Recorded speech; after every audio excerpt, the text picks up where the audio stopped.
120 കപ്പലുകളാണ് നിത്യേന ഹോർമുസ് കടക്കുന്നത്.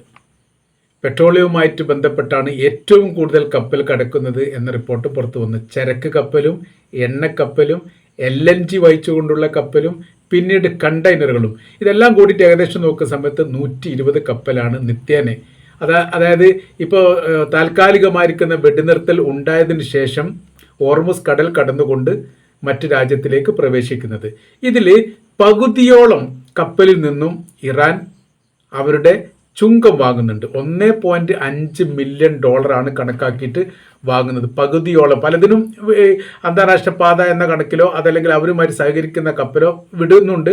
എന്നാൽ പകുതിയോളം വാങ്ങുന്നു. നല്ലൊരു സംഖ്യ ഇതിൽ ഇപ്പോൾ ഇറാന് വരുമാനമുണ്ട് എന്നാണ് അനുമാനം.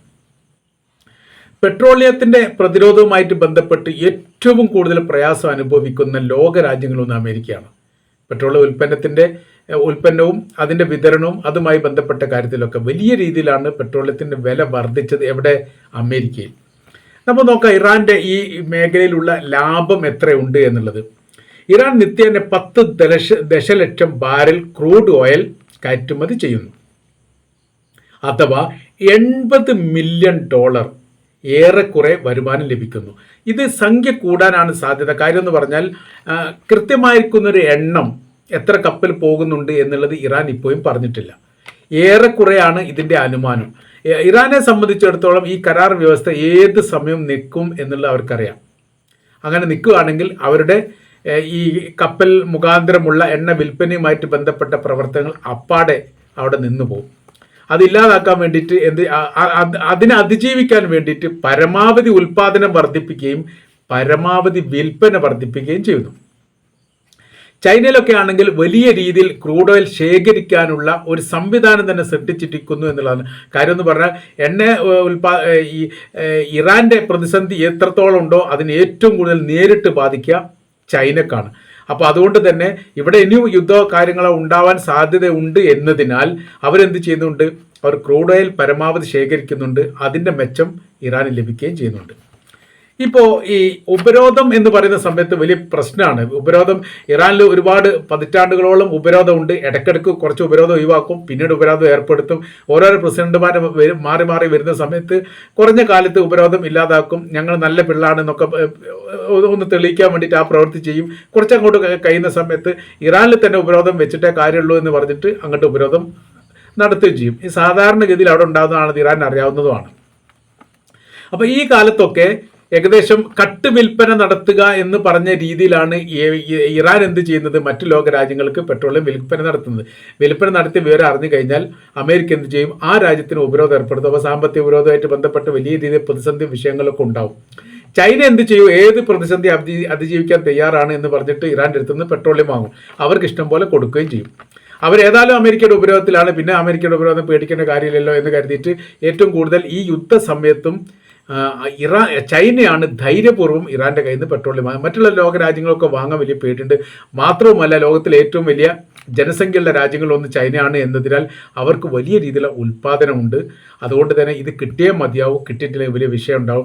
ചൈനയുടെ ഭരണ സംവിധാനം മാറി ഇറാൻ്റെ ഭരണ സംവിധാനം മാറി പുതിയൊരു ഭരണ സംവിധാനം അമേരിക്കയുടെ നേതൃത്വത്തിൽ വന്നാൽ എന്ത് ചെയ്യും? ചൈനക്ക് അമേരിക്ക ഉപരോധം ഏർപ്പെടുത്തും. അപ്പോൾ അവർ പ്രതിസന്ധിയിലാവും. അപ്പോൾ വല്ലാത്ത രീതിയിൽ ക്ഷീണം അവർക്ക് രാഷ്ട്രീയപരമായിട്ടുണ്ടാവും, സാമ്പത്തികപരമായിട്ടുണ്ടാവും, സാമൂഹികപരമായിട്ടുണ്ടാവും. അതുകൊണ്ട് ഇറാൻ്റെ ഭരണകൂടത്തെ നിലനിർത്തുക എന്നുള്ളത് ഇറാനേക്കാൾ ഏറെ ആവശ്യം ചൈനയുടേതാണ്. അതുകൊണ്ടാണ് വലിയ സഹായം നൽകുന്നത് എന്ന് ചുരുക്കം. ഷിപ്പ് ടു ഷിപ്പ് ട്രാൻസ്ഫർ എന്ന സംവിധാനം അവർ ഉപയോഗിച്ചിരുന്നു, അതായത് ഇറാൻ ഉപയോഗിച്ചിരുന്നു.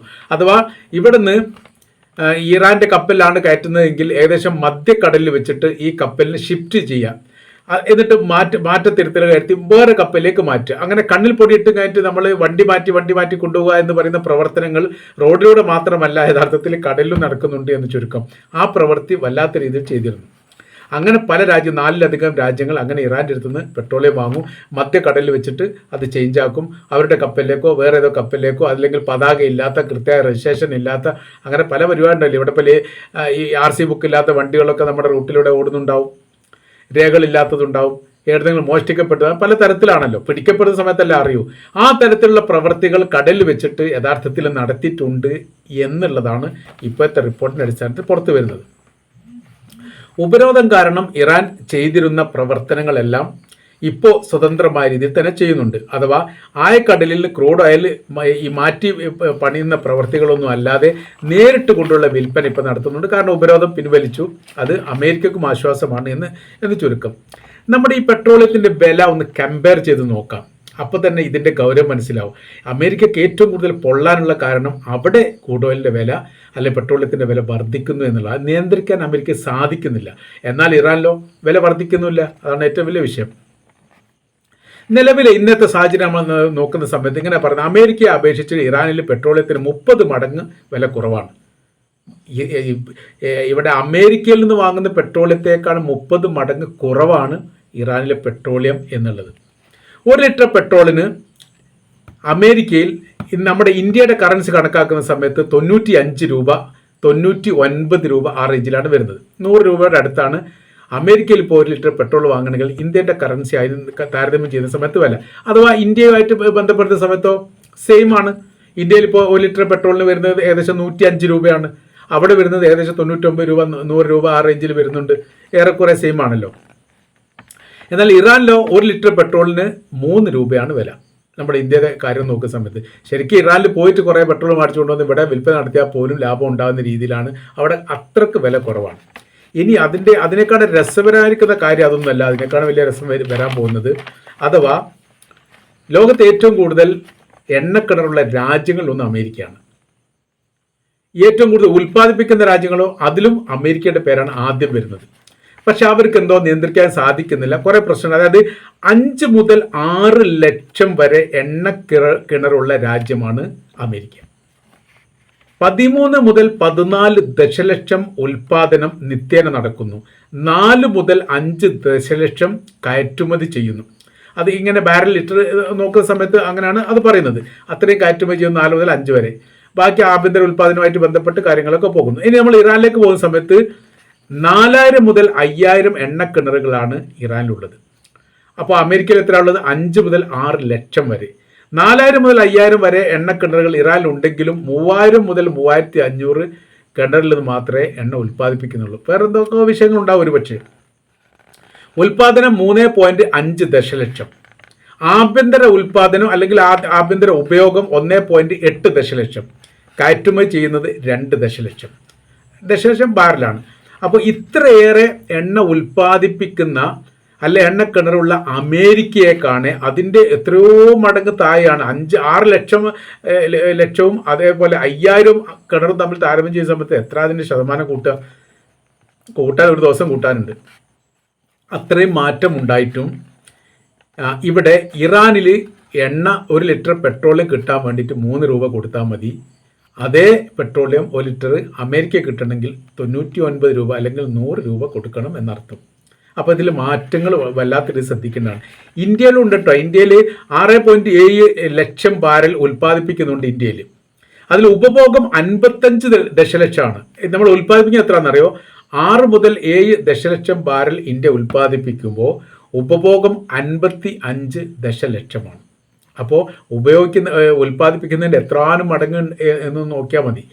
85 മുതൽ 90% വരെ ഇന്ത്യയിൽ പെട്രോളിയമായിട്ട് ബന്ധപ്പെട്ടത് ഇറക്കുമതി ചെയ്യണം. ഇറക്കുമതി ചെയ്താൽ നമ്മൾ പിടിച്ചു നിൽക്കാൻ വേണ്ടി സാധിക്കും. അങ്ങനെയാണ് ഇന്ത്യയുടെ. അങ്ങനെ ഇറക്കുമതി ചെയ്തിട്ട് നമ്മളിതിൽ താരതമ്യം ചെയ്യേണ്ടത് 85 മുതൽ 90% വരെ പെട്രോളിയം ഉൽപ്പന്നങ്ങൾ ഇറക്കുമതി ചെയ്യുന്ന രാജ്യമാണ് ഇന്ത്യ. 4 മുതൽ 5 ദശലക്ഷം എണ്ണ കയറ്റുമതി ചെയ്യുന്ന രാജ്യമാണ് അമേരിക്ക. എന്നിട്ട് പെട്രോളിയത്തിൻ്റെ വില ഇറക്കുമതി ചെയ്യുന്ന ഇന്ത്യയോട് തുല്യമാണ് അമേരിക്കയിൽ എന്ന് പറയുന്ന സമയത്ത് അത് ചെറിയ സംഭവമല്ല, വലിയ സംഭവമാണ്. ഇതുള്ള വിഷയം മറ്റൊരു തരത്തിൽ ഇതിനെ പറയുന്ന സമയത്ത് ഏറ്റവും ഈ ക്വാളിറ്റി ഉള്ള പെട്രോളിയത്തിൽ ഒന്ന് ഇറാൻ്റെതാണ്. ക്വാളിറ്റി ഇത് 2 രീതിയിലുണ്ട്. വളരെ പെട്ടെന്ന് തന്നെ, അതായത് നിർമ്മിച്ചുകൊണ്ട് അത് വിപണിയിൽ എത്തിക്കാൻ വേണ്ടിയിട്ട് ഉൽപ്പാദന ചെലവ് വളരെ കുറവുള്ളതും ഇറാൻ്റെ പെട്രോളിയത്തിനാണ്. അമേരിക്കയിൽ പെട്രോളിയം ഉണ്ട്, അത് ഉൽപ്പാദിപ്പിക്കാനും പുറത്തെടുക്കാനും അത് മറ്റു രാജ്യത്തേക്ക് എത്തിക്കാനും വലിയ ഇതിൽ ചെലവ് കൂടുതലാണ്. അത് തന്നെയാണ് ഇവിടെ വെനിസുലയിലുള്ളത്. വെനിസുല ഒരു സമ്പന്ന രാജ്യമായിട്ടില്ല. അതിൻ്റെ കാര്യം എന്താ? അവരുടെ കിണർ ഇഷ്ടം പോലെ ഉണ്ട്, പക്ഷേ അവിടെ നിന്ന് എടുക്കാൻ വേണ്ടിയിട്ട് വലിയ ചെലവ് വേണം. ആ ചെലവ് താരതമ്യം ചെയ്യുന്ന സമയത്ത് അത് ഇറാൻ വാങ്ങുകയാണെങ്കിൽ യഥാർത്ഥത്തിൽ അതിനേക്കാൾ ലാഭത്തിൽ അവർക്ക് വിൽക്കാൻ വേണ്ടി സാധിക്കും. എന്ന് വെച്ചാൽ ഈ വെനിസുലയിൽ നിന്ന് 1 ലിറ്റർ പെട്രോള് ഉണ്ടാക്കിയിട്ട് വിൽപ്പന നടത്തുന്നതിനേക്കാൾ ലാഭം ഇറാനിൽ നിന്ന് 1 ലിറ്റർ പെട്രോള് വെനിസുലയിൽ എത്തിച്ച് വിൽപ്പന നടത്തുന്നതാണ് എന്ന് ചുരുക്കം. ഇത് അമേരിക്ക വരെ കണ്ടെത്തിയ കാര്യമാണ്. അവിടുത്തെ ഈ പെട്രോളിയത്തിനൊക്കെ കുറച്ച് കട്ടി കൂടുതലാണ് എന്നുള്ളതാണ് വെനിസുലയുമായിട്ട് ബന്ധപ്പെട്ട്. ഇറാനിലാണെങ്കിൽ വളരെ നോർമലാണ് എന്നുമാണ് പറയപ്പെടുന്നത്. അപ്പോൾ നമ്മൾ പറഞ്ഞു വരുന്ന വിഷയം, ഉൽപ്പാദിപ്പിച്ച് എന്ത് ചെയ്യാം, കയറ്റുമതി ചെയ്യുന്നതും ഇറക്കുമതി ചെയ്യുന്നതും തമ്മിൽ പോലും താരതമ്യം ചെയ്യുമ്പോൾ യഥാർത്ഥത്തിൽ വലിയ സാമ്പത്തിക നഷ്ടം നിത്യേന വന്നുകൊണ്ടിരിക്കുന്നു അമേരിക്ക. അത് അവർക്ക് പിടിച്ചു നിൽക്കാൻ വേണ്ടിയിട്ട് സാധിക്കുന്നില്ല എന്നുള്ളതാണ്. അപ്പോൾ ഇറാനെ സംബന്ധിച്ചിടത്തോളം ഇത്രയേറെ മാരകമായിരിക്കുന്ന യുദ്ധവും കെടുതിയും വിഷയപ്രശ്നങ്ങളും ഉണ്ടായിട്ടും അവരുടെ പെട്രോളിയവുമായിട്ട് ബന്ധപ്പെട്ട കാര്യത്തിൽ അല്ലെങ്കിൽ ആഭ്യന്തരമായിരിക്കുന്ന അവരുടെ വിഷയത്തിൽ ഒരു പ്രശ്നങ്ങളും ഉണ്ടായിട്ടില്ല എന്ന് ഇതിൽ നിന്ന് നമ്മൾക്ക് മനസ്സിലാക്കാൻ വേണ്ടിയിട്ട് സാധിക്കുന്നു.